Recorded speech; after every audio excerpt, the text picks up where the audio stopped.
Hello, I'm Shakuntala Santharan in Kuala Lumpur with the top stories on Al Jazeera. The UN Secretary-General Ban Ki-moon has urged government leaders to fulfill their commitment to help the world's poor.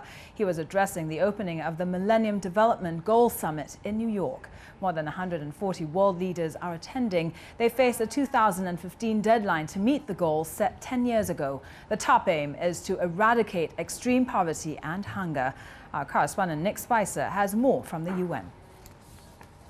How you treat women in these developing societies is, by all accounts, really critical to moving things forward. Take, for instance, maternal health. Every 90 seconds, a woman dies giving birth. There's a realization that if that happens, then you create an orphan, and then you create a household without a woman leading it, who is not earning money, who is not sending that kid to school. So the leaders here have been focusing on women as really a leverage point, which will accelerate all of their other efforts.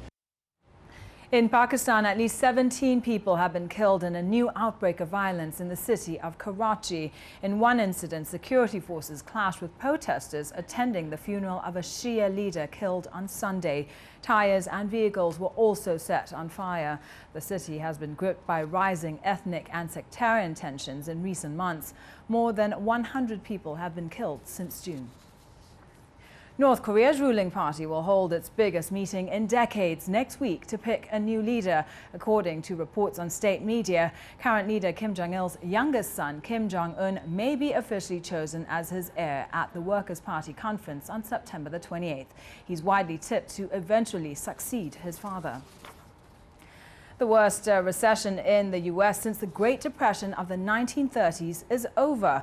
According to the National Bureau of Economic Research, it formally ended in June last year. It's cost the U.S. more than 8 million jobs, and economists warn there's still a chance of the economy falling back into another recession. And hearings are underway in Washington on whether to approve the sale of genetically modified salmon, dubbed the Frankenfish. If approved, it will be the first time the U.S. government allows modified animals to be marketed for human consumption. The lab-created Atlantic salmon grows twice as fast as ordinary salmon. Well, more on our website, aljazeera.net/English.